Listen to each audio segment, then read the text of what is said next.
Welcome to the Recklessly Skeptical podcast. This is Josh. I'm Joe. And this is Matt. And we wanted to make sure that you guys knew how to find us. If you're listening to us on Spreaker, you can also find us on YouTube, which is Recklessly Skeptical. You can also find our individual pages. I'm ZZZ Giant Awake, and they are... The Evil Atheist. I didn't realize where you were going with that, so it took me I was, huh? That cracks me up a little bit every time. And you can also find us on Facebook at the Evil Atheist Facebook group page. Make sure you go to the group page, and atheists is plural. But join us. We want to have conversations with you guys, and that's where we're most active, so you can interact with us on a basis. Also, please rate, comment, like, and share these videos and these sound clips, because it helps us out a lot. We really won't have an audience unless you guys help us get one. So Yes, that's very true. So we're actually just continuing on from part one and about Hillary Clinton destroyed. And we want to talk about, there are two more points we got through, or actually there are three more points we got through two. And two of them tie together pretty well. But we want to talk about Hillary Clinton slandering Bernie Sanders, because this seems to be a tactic that she's used a couple of times. And she floats these ideas around, or her campaign floats ideas around, to try and make it so that their opponent doesn't seem electable. And we touched on it in the last segment where she was attacking Barack Obama because he doesn't connect with white working people, and that's just a taste of it. And also she floated around, that he might be a secret Muslim. That came from the Hillary Clinton campaign. Like, she claims that she didn't know about it, but it definitely came from that camp. But these types of attacks are like her bread and butter, and she acted like she knew nothing about it. Yep. And that's one of the clips that she had put up, was that it was him in Muslim garb. And that's not an attack on policy. That's not an attack on anything real. And it's ridiculous. So we're going to start with talking about those slanders. And one of the ones that she was floating around was on healthcare, that Bernie Sanders' healthcare bill, for one, it couldn't pass, and for two, it wouldn't work, because it would be too expensive. Like, how is Bernie going to pay for the $15 trillion healthcare plan? And let me kind of get that loaded up. So in a CNN article, she's essentially talking about Hillary. Let me just read the first paragraph or two. Hillary Clinton says Bernie Sanders' Medicare for All plan is too expensive and too reliant on corporations of Republican governors. For part, Sanders says Clinton's attacks are off base and that she's flying around. So we all know that what Sanders is talking about is Medicare for All, essentially. That he's trying to make it so that everybody has access to health care, and that it's a right, not a privilege. And I think all of us agree with that. Completely. Yes. So what the supposedly the rub on it is that Sanders hasn't offered many details, and such a plan is estimated to cost something around $15 trillion. But he has explained how he's going to get the money for it. The money for campaign, or for Medicare for All, is actually going to come from a tax, and it's going to come from a tax that replaces our healthcare costs today. Except when we don't have the middleman, and when we're not paying an astronomical price for access to pharmaceutical for drugs that we need, then that more than covers the $15 trillion. Top economists say that it'll actually cost it'll save the American people in the long run $5 trillion. It will save us money. Yeah, and the other thing that she is attacking him on with the healthcare idea is that the Republican Senate is not going to pass it, and that might be true. Like, there might not be a route for him to get that through a Republican Senate if that's the way the Republican Senate stays. I think what he's going to do is, Joe talked about a power in the first episode, so 2 episodes ago, but today recorded.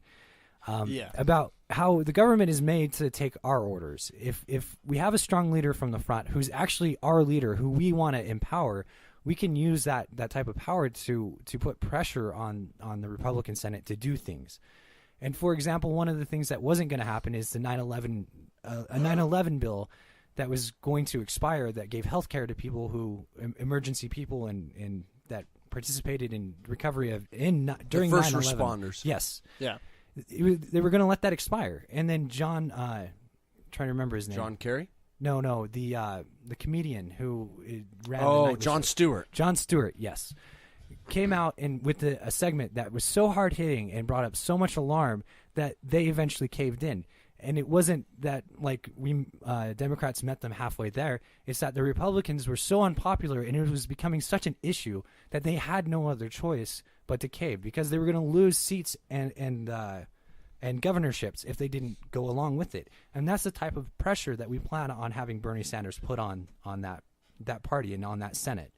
And he's pushing it on Hillary Clinton as well. What's funny, I sent you the link for this, Josh, so you can post it. The Washington Examiner had this article, and there's an old picture of Hillary Clinton and Bernie Sanders sitting with each other, and it looks like they're discussing something. But Hillary signed this picture and sent it to Bernie Sanders in 1993, okay? And this is what she wrote on this picture of those two sitting down and having a discussion. It said, "To Bernie Sanders, with thanks for your commitment to real health care access for all Americans and best wishes. Hillary Rodham Clinton, 1993." Yeah. So she has stood with him before, and because that's one thing you don't a lot of people don't understand. Bernie Sanders has been thinking universal health care for the past 40 years, and he's been trying hard to get that and trying hard to get other people to see that. And apparently Hillary Rodham Clinton saw it at one point, but that's the thing. She's a shill. She only discussed that with Bernie, thinking that it would advance her career one day. You know, she didn't really want to change things. Yes, and the other part of this is that she's trying to make it sound like Bernie Sanders is going to repeal Obamacare. Like, so she's trying to make it sound like he's not electable. At worst, if Bernie Sanders becomes president and he's not able to get that through, we'll have what we have now, and he'll have done exactly what Hillary Clinton would have done. Yeah. At best, we'll have universal health care for everyone in America, which, again, we think should be a right. People shouldn't have to become bankrupt because they have medical bills. People shouldn't have to lose big sections of their life because they can't afford things. People shouldn't have to die young from cancer because they can't afford treatment. Yeah. And there's this narrative going around that people in other countries where there's Medicare for all, basically, that they can't get the treatment they need, and The lines are just too long. yes. But the thing is, that's only for elective surgeries and stuff like that, things you don't actually need. And the thing is, you need to look at actual stats and numbers of countries comparing the U.S. and other modern countries that have Medicare for all, or some form of healthcare like that. And statistically, those countries score way higher in almost every aspect of healthcare than the U.S. does. It's ridiculous how much. So they this score this better. narrative that people try and paint that it will be a bad thing for the American people is an absolute lie. Yeah, and I'm going to let Hillary Clinton's own words sink in. And I know this clip has been shared a lot, but it should be shared as often as it can be. So here we go. Time and time again, you hear one thing in speeches, and then you see a campaign that has the worst kind of tactics, reminiscent of the same sort of Republican attacks on Democrats. Well, I am here to say that it is not only wrong, but it is undermining core democratic principles. Since when do Democrats attack one another on universal health care? I thought we were trying to realize Harry Truman's dream. I thought this campaign finally gave us an opportunity to put together a coalition to achieve universal health care.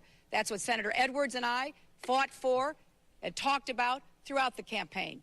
And that's her talking in 2007 about Barack Obama saying that universal health care wasn't practical then. Yeah, later on in the clip, she even says, "Shame on you, Barack Obama, for attacking me on health care." And then here she is turning around doing it to Bernie Sanders. It's a joke. She is a joke. I'm sorry. Yep, she is a politician that will say whatever she needs to say to whoever is around her To get votes. To get votes. All right, so we want to talk about Bernie Bros. Bernie Bros. Yes. Well, Bernie Bros, let's start out with this. Bernie Bros is Hillary Clinton campaign propaganda. That's all it is.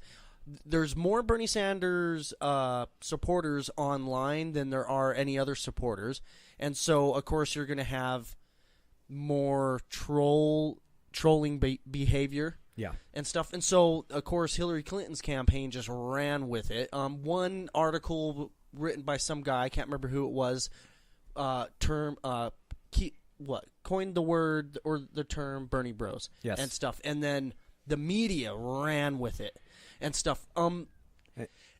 They're implying that most Bernie Sanders supporters are white sexist males. Yeah, it says straight guys who act with entitlement and aggression. Yeah, but that's the thing. I think most Bernie supporters are just extremely passionate. You're gonna get arguments from both sides. I had some Hillary Clinton supporters call me a douchebag. Yeah, and the main two examples that they used initially was somebody two people, both of them not tied to the Obama campaign, both not even Obama supporters. One was a libertarian who had nothing to do at all with Bernie Sanders, and the other one was a woman. Yeah, who again who wasn't a Bernie supporter. I don't remember what she was tied to, but she wasn't tied to Bernie Sanders at all. Yeah, and of course they were like, see, look at these Bernie supporters, these Bernie bros, these men who are sexist, and it's all propaganda. Yeah, you can find some Bernie bros who get mad at someone who they're talking to, but you can find that from the Hillary Clinton campaign. You can find that from any other supporter out there. But to imply that it's mostly white males who it's a joke. I mean, you look at his demographic and the people who are voting for him, and it's everybody. But here's the important thing. This is not the first time she's done this. According to an article published by IB Times, it says Bernie Bros and Obama Boys, echoes of 2008 in media's Clinton-Sanders pundit clash. In other words, this is something that she tried in 2008 with Barack Obama, where she was trying to use entitled people, entitled men, and say, oh, they're sexist, therefore you shouldn't support this guy because he has sexist supporters. Yeah, vote for me because I'm a woman and I'm here for women's rights, and everyone who's going for Obama or going for Bernie or whoever are just sexist males. So the hypocrisy here is funny. Remember a few episodes ago we talked about the feminists who was speaking at one of Hillary's rallies, who said if you're a woman not voting for Hillary, then you deserve to burn in hell or whatever she said. A woman who doesn't support another woman has a special place in hell. Yeah, so what side is truly being sexist here? Yeah. Yeah, so let's move on from slandering to the question of electability. And these two are obviously really intimate because she's trying to make him sound like he's not electable. And this would be something that would piss me off if it wasn't Bernie Sanders. If she was doing this to say O'Malley, say O'Malley became electable. If she was doing this to O'Malley, it would still be the same bullshit, and it would still be, again, this attack would be sexist, and the healthcare attack would be nonsense. Yeah, so a Quinnipiac University poll did some polls in some swing states, Colorado, Iowa, Virginia, Florida, Ohio, Pennsylvania, and they looked at what the people there, how they feel about Hillary Clinton. And we can go down the list. In Colorado, voters say 62 to 34% that Hillary Clinton is not honest and trustworthy. And 52 to 46% say she has strong leadership qualities, but 57 to 39% that she does not care about their needs and problems. And that's just Colorado. We can go down the list and look at all these states. So, yeah, and just that's a general taste of it. But which states does that cover? Colorado, Iowa, Virginia, Florida, Ohio, Pennsylvania. So I'm on the Huffington Post pollster, and it's a poll chart, and what they do is they currently track over 100 polls from 17 pollsters. They update it every so often. It was updated 5 days ago. The chart combines the latest polls and is updated whenever a new poll is released. And Bernie Sanders' favorability is 50.3% average, and unfavorable only 38.2%. And does it show Hillary's on there, or do you need a second? I would have to probably. So I've got something while you look that up. Okay. So I've got another story from Huffington Post, and it's talking about if they could beat Donald Trump. And really, what I want to focus on is the difference between Donald Trump, or not Donald Trump, but Sanders versus Hillary Clinton. So Hillary Clinton leads Trump 52 to 44%, pretty good.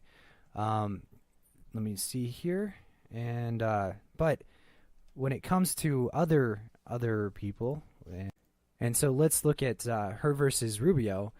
And Rubio tops Clinton at 50% to 47%, and Cruz slightly leads her 49 to 48%, within the margin of error on both of those. So she beats Trump, but she might lose to Rubio or Cruz. And now, comparative to Sanders, Sanders meanwhile holds steady over all three Republican candidates in the poll, 57 to 40% against Cruz, beating him by 17 points, way outside the margin of error. Against Donald Trump, it's 55 to 43, 12 points, and against Rubio, it's 53 to 45. Sanders absolutely crushes compared to Hillary Clinton. So Hillary, if you want to, don't buy into the idea that Hillary Clinton is more electable than Bernie Sanders is. It's just not true. All the polls show that Bernie Sanders is beating every single last one of the GOP candidates, and Hillary Clinton is only beating one of them. Yeah, Trump. And and that's in the margin of error. No, that one was outside. Just barely. Was it? Yep. Just barely? Okay, but still, either way, she's not electable. She is not electable. When you compare her to Sanders. Comparatively to Sanders, Did you have the other stat that we were looking for? No, I could not find the other stat. Okay, that's fine. All right, so we're going to move forward to the final part. And this is really the big story that nobody is covering. And give us just one moment. And Matt, unfortunately, has to go according to the time. Yep. You guys have a wonderful rest of your podcast, and I love you all. He has a family dinner to get to. Din. All right, so we're going to get to this last point, and it's about the pending case against Hillary Clinton. And this is really, really important. All right, so what's important, and we're going to talk about the FBI case against Hillary Clinton. The problem is this is something that has surprised me, and this is what I was alluding to at the beginning of the podcast. Good one. Which is that that this case is important. She might end up being charged with criminal charges, and this has not been covered by the main news sources, and this is something that I find very disappointing. So you can get this on like the Hannity show or other like conservative style, really conservative shows. And the problem is when you get stuff from there, you don't know what's true and what's false or what's credible or not credible. Because if you were listening to them 8 months ago talking about Benghazi, you would think that she was definitely a war criminal and so forth and so on. And that's not the case. She didn't do anything wrong with Benghazi. She didn't have any direct oversight when that situation was going down. Yeah, she made some mistakes, and those are errors in judgment, but those are not criminal. And different than that, this is far different from that, because the Freedom of Information Act and also other things mean that she has to have a government server, and she shouldn't be mixing a government server, using a government server to email, make personal emails and stuff like that, and vice versa. Yeah, so like if you tried to do this at your work when you were just sending personal emails and so forth and so on at your work, you would probably get in trouble. Now, imagine if you, without permission, took all of that information and you set up a private server at home and had everything routed to that private server. If your boss found out about that in general, and I don't care who you are or who you work for, you would get fired. You would, and probably face charges. Your boss would probably contact some sort of agency and probably press charges against you. Maybe, but the other thing is that's not mandated by the government. Like there's not a law keeping it in place with that sort of thing, like the Freedom of Information Act does for the United States. Well, what's the Freedom of Information Act? I'm so glad you asked.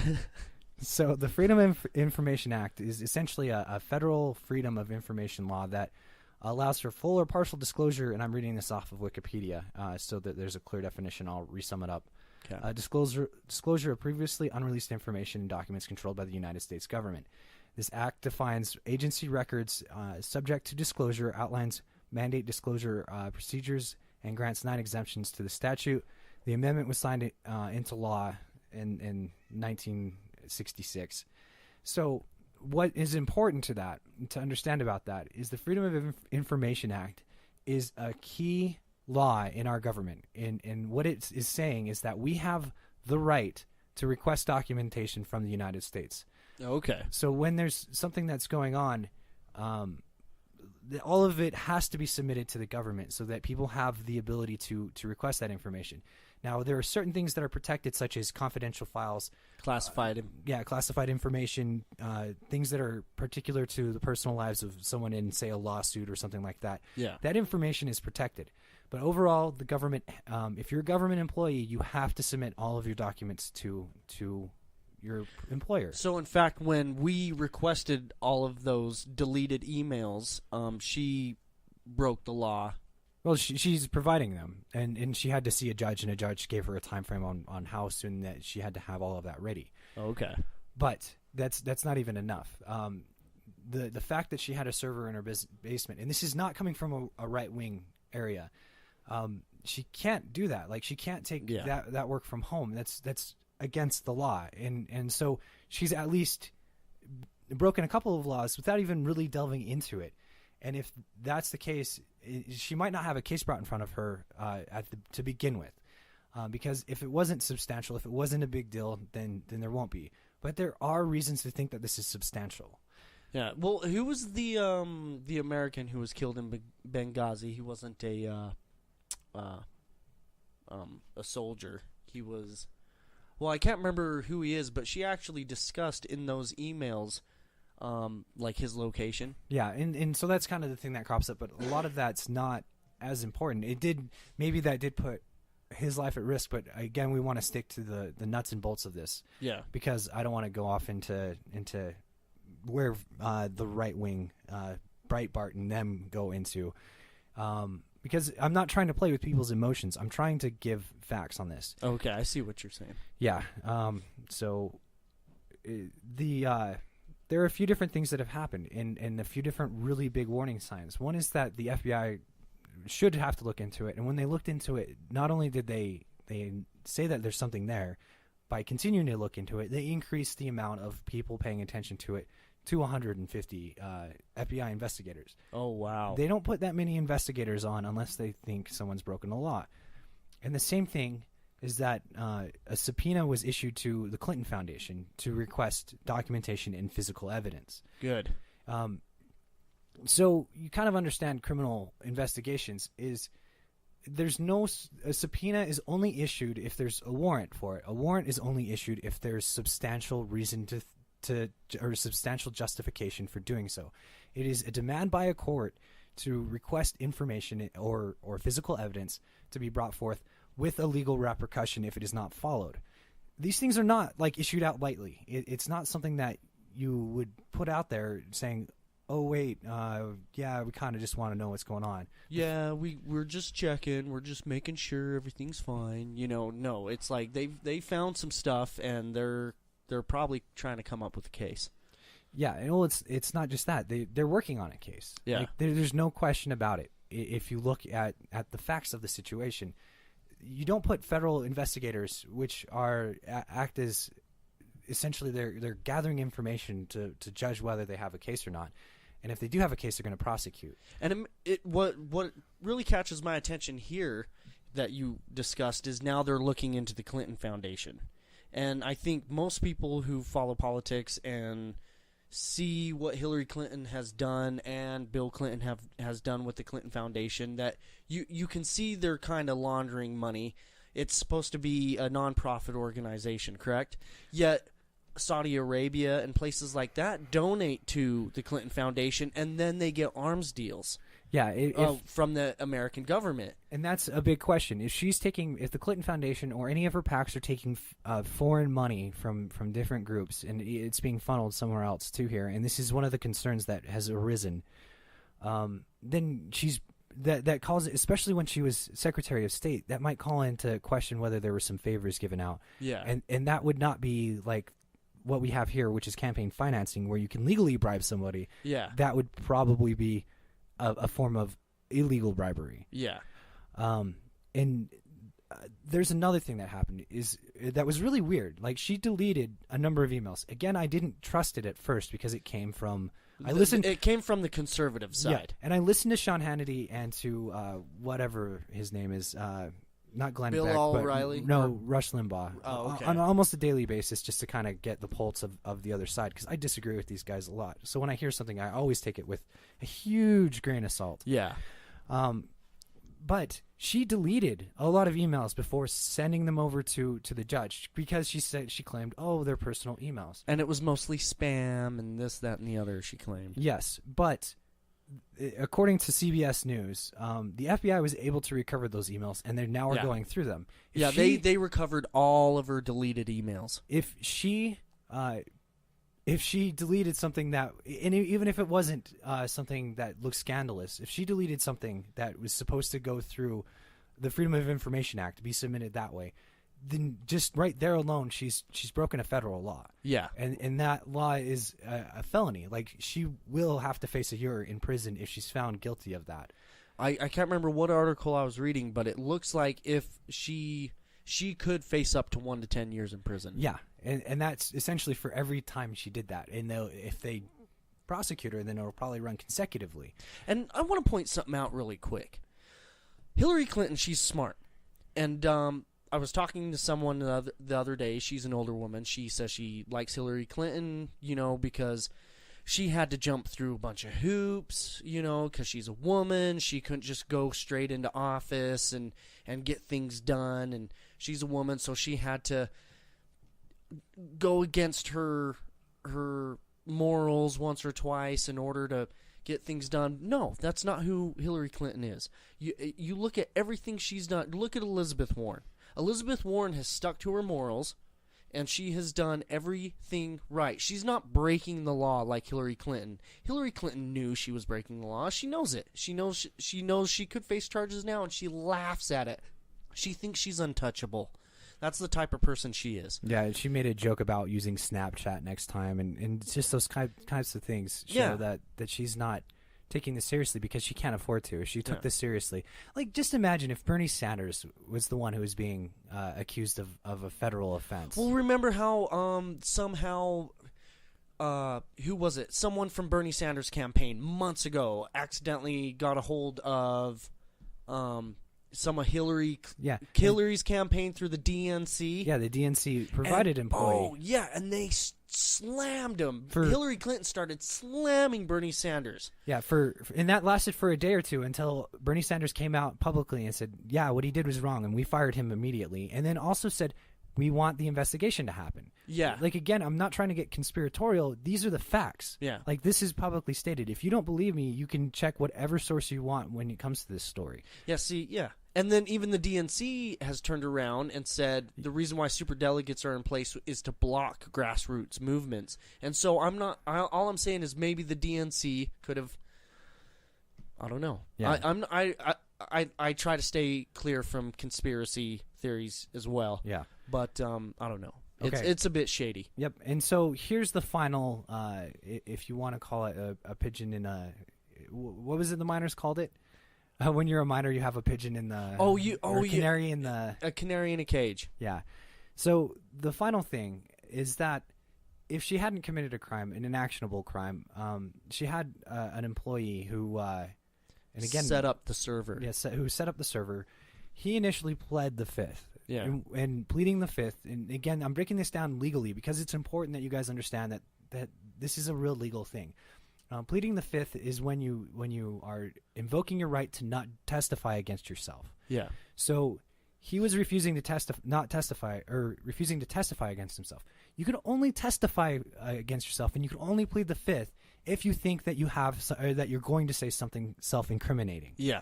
So he didn't want to self-incriminate, so he pled the fifth. And that, again, that's not something you do if you haven't committed a crime or if there's not a crime that you are aware of. Yeah. Because you can be guilty by association. He then recently got was granted by the Justice Department, and this is the Washington Post. But again, this has been covered on every site, but it's not been tied together like I'm doing now. He got immunity. Yeah, they granted him immunity, and that's I don't think people understand that how big of a deal that is. Yeah. So, and I'm not taking any joy or pleasure out of this. This is something to be really concerned about come May, when we start gearing up for the general election, one way or another. If she's elected and this comes down, there is no way that Hillary Clinton will ever be able to win this election, which would mean that even if the Republican Party self-destructs, we are going to have either Clinton or not Clinton. It'll be essentially Cruz running against Donald Trump, even in that scenario where Donald Trump ends up running as an independent. Yeah. And there won't be any Democratic representation at all. Well, here's the thing. If she does go down and then it's Trump or Cruz, I think Bernie Sanders would even if he drops out of the race, yeah. I think if she does go down after that, he would come back and say, okay, I'm running as an independent. I'm still in this. We need to, solve this. Yeah. And that's what, I honestly don't see Bernie Sanders dropping out of the race at all. One, because of this. Yeah, and actually, I don't think this is the main reason. I think it's because he has the funding to go through with it, and I don't think it's because of this. But you have to understand that immunity is only granted when you have so.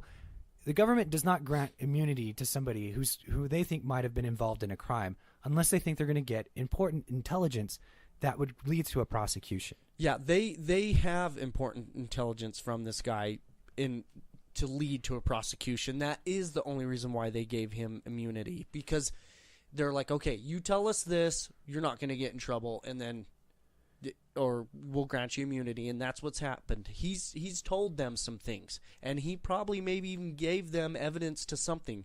Yeah. I don't know, but he gave up something and got the immunity. Yeah, the only thing that they'll accept for immunity is actionable information. So yeah, you guys, I'm really concerned, and again, this is us destroying Hillary Clinton. I'm not taking much pleasure in this because this is most likely going to be the Democratic nominee. But no, it's you not. need to be aware of this. And I'm sorry if I'm the one who's giving you this information, but it needs to be heard. And yeah, if you're a Hillary fan, I'm sorry. Like, that's all I can say about this. But she's not the person you think she is. She's not electable. She's ruined many, many lives. She slanders people. She gets mad. She got mad in 2008 when Obama said her healthcare plan wasn't good enough, and she got mad. And now she's slandering Bernie for the same thing. She's flip-flopped on many occasions. She didn't even like gay marriage up until about 3 years ago. She's behind on everything, and if she would have, she might have my vote if she would have stuck to her morals, but she has never stuck to her morals. Yeah, and I don't even know if then I would be happy to vote for her, but just be aware of this, and I think that's going to wrap it up for today. I agree. Don't vote for Hillary. She's bad news. She really is. Just research some stuff about her. Be careful of the sites you go to, but just look up the things she's done and look at the stats and look at the studies, and then you'll realize that she's not a good person at all. So go to the main source material on these stories, and yeah, you don't need to get you don't need to get conspiratorial on this. This is something that's accepted by the general public, by general media too. Yeah. So, but let's wrap this up. Thank you guys for listening. Please subscribe, like, follow, all of that stuff. It really helps us out. Join us on the Evil Atheist Facebook page. The group Facebook page. The group Facebook page. And we'll see you there. Until next time. Yep. Peace. Take care and think passionately. Charwin.